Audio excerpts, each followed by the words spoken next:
పుణ్యం కాదు, లోకంలో దూషించేదంతా పాపం కాదు, లోకానికి ఏమి తెలియదు, ఏదో పట్టుకుంటారు, వాళ్ళ దృష్టిలో వాళ్ళు మాట్లాడతారు. కాబట్టి ధర్మమేది అధర్మమేది తెలుసుకోవాలి. ఎందుకని ధర్మము ధర్మంగా కనపడుతుందో చోట, ఒక చోట ధర్మం అధర్మంగా కనపడుతుంది. వశిష్ఠ వామదేవాది మాననీయ మహత్తర మహర్షుల దగ్గర ధర్మం ధర్మంగానే ఉంటుంది. దూర్వాస శ్రీదత్తాత్రేయాది పరమ అవధూతల దగ్గర మీకు ధర్మం అధర్మంగా కనపడుతుంది. యోగధర్మ జ్ఞానధర్మ ఆత్మస్వరూపంలో ఉన్నప్పుడు కళ్ళు తాగినట్లు, మాంసం భుజిస్తున్నట్లు, గోచీప దిగంబరంగా ఉన్నట్లు, తొడ మీద స్త్రీ కూర్చున్నట్లు, దత్తాత్రేయుల వారు భక్తుల్ని పరీక్షించడానికి ఎన్ని విలాసాలు చూపించారో చెప్పలేము. మీ దృష్టిలో అది అధర్మం, అది యోగధర్మం, పరమోత్తమ ధర్మం. ఇక అధర్మం ఉంది, అవివేకి అనాచారి పాపాత్ముడి దగ్గర అధర్మం అధర్మమే. అధర్మం ధర్మంగా కనపడుతుంది. అదెట్లా?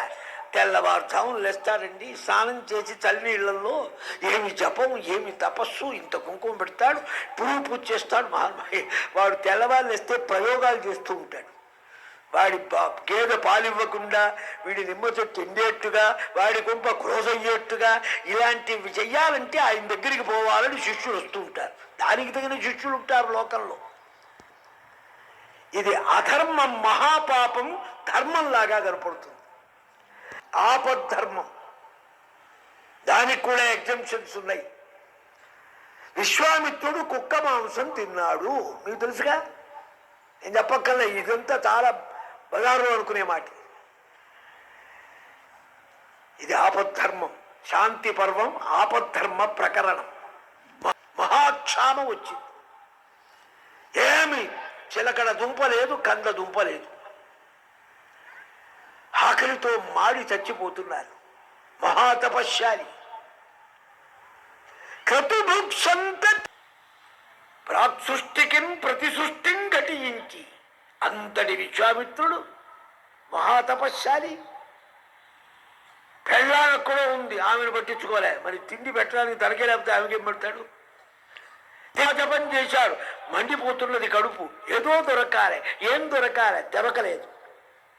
ఒక చండాల వాటికలోకి వెళ్ళాడు, పల్లెలోకి. రాత్రిపూట 12 గంటలు, పగలెడితే కొడతారు పట్టుకొని. అందులో ఒక చండాలుడు, వాడికి పాపం ఎక్కడో దొరికింది, దొరక్క ఒక కుక్క యొక్క ఈ కాలి పిక్క, ఆ ఎముకకు పట్టుకున్న మాంసం కొంచెం ఉంది. అది వాడు గారాభంగా జాగ్రత్తగా రేపటికో ఎల్లుండికో తిందామని అట్టే పెట్టుకొని ఓ తాడు కట్టి పైన పెట్టాడు. ఆకలి రాత్రి తీసుకోవాలి కదా, ఎట్టకైనా తీసుకోవాలా. అది మంచేవుడి చెడేమిటి? ఆపత్కాలే నాస్తి మర్యాద. ఆపద్ధర్మం. నేను దాచిపెట్టుకున్నా కానీ మహానుభావులు వచ్చారు, తీసుకెళ్ళండి అన్నాడు. వాడు మాత్రం హత్త గౌరవం పాపం. ఇది తీసుకున్నాడు, ఓ చోట కూర్చున్నాడు, అగ్ని రాల్చాడు, ఎండుకత్తెలేశాడు. ఇంద్రుడా, వర్షం కురిపించక ప్రజలకు పంటలు ఇవ్వక క్షామం చేస్తావా? ముందు ఇది నువ్వు తినమన్నాడు. ఇంద్రాయ స్వాహ. ఎందుకు? నువ్వు తింటే నేను తింటా ఈచి తర్వాత. మాకు అయం లేకుండా చేశావుగా అని ఆ ఇంద్రాయ అనేటప్పటికే బర్రె దేవేంద్రుడు పరిగెత్తుకొచ్చాడు. బాబా అది పెట్టవకన్నాడు. నీ దాకా వస్తే నీకు తెలిసిందా అన్నాడు. కుంభ వర్షాలు కురిసినాయి, వెంటనే భూమి పంటలు ఇచ్చింది, ధాన్యం వచ్చింది. సమస్త జనం కూడా, ప్రజానీకమంతా శుభంగా సస్య సంపదతో కరువు తీరి బ్రహ్మానందపడ్డారు. విశ్వామిత్రుడు తినలేదండి. తిన్నాడని అనుకుంటా అక్కడే ఉంది ఉల్టా సీదా కథలు మనవి. భారతం ఒకటైతే మన చాట భారతం వేరు.